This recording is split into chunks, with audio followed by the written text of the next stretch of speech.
Um, Dear friends, we, all Carpathian communities, are inheriting a long and sorrowful history of communist totalitarianism, and we seem too prone to forget or to ignore these lessons of history.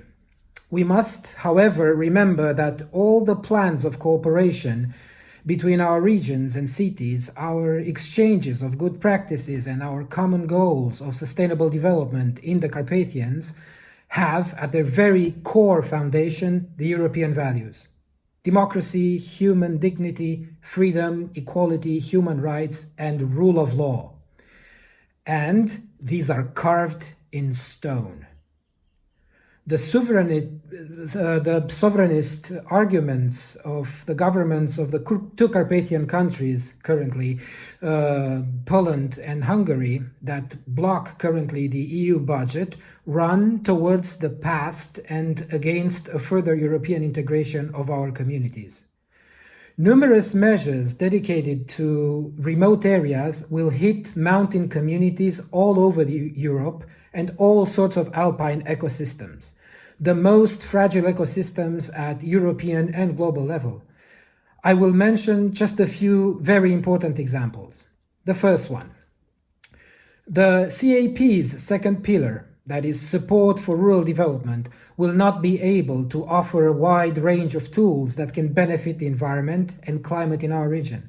Immediately, we will see affected payments per hectare or per animal for farms, payments for environmental, climate, and other management commitments, which include what is currently known as agri-environment climate commitments, and conversion to organic farming, or other types of per hectare payments that help to keep farming in place in areas where agriculture faces particular difficulties because of natural constraints. And this is the case of Carpathian mountain communities.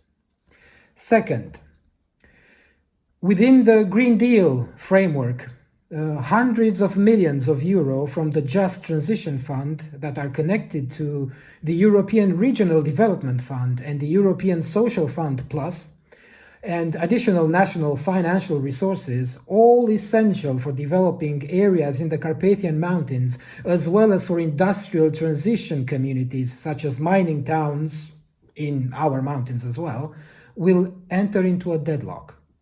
This means that workers will not develop skills and competencies for future job markets. SMEs, startups, and business incubators will not create new economic opportunities in our regions. Investments in clear energy transition will have to be postponed.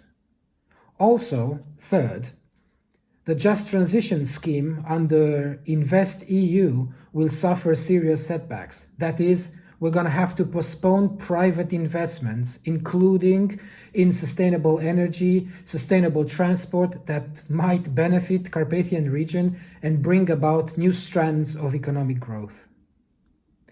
Finally, I want to close this idea and say that our plan of setting up the Macroregional strategy for the Carpathians that we are supporting wholeheartedly, we are big advocates of it, it's risking to become a collection of empty words if a strong EU budget is not backing our initiatives.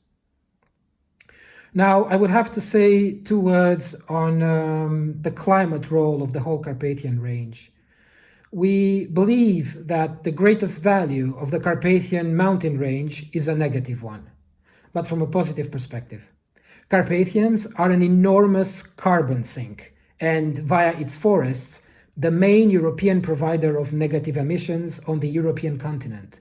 This makes the greatest contribution to EU's mitigation of greenhouse gas emissions in the context of the new EU climate law and keeping the perspective of the engagements within the Paris Accord.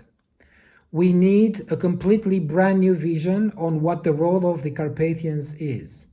Our purpose at this stage is to dedicate a significant part of the Carpathians to the development of this mountain range into a biodiversity reservoir and a carbon sink to assist in realizing the EU biodiversity strategy, forest strategy, and all climate change related directives and regulations. Through financial incentives and private-public partnerships, several million hectares of forests within the Carpathian chain could be transformed into what we should call the green lungs of Europe.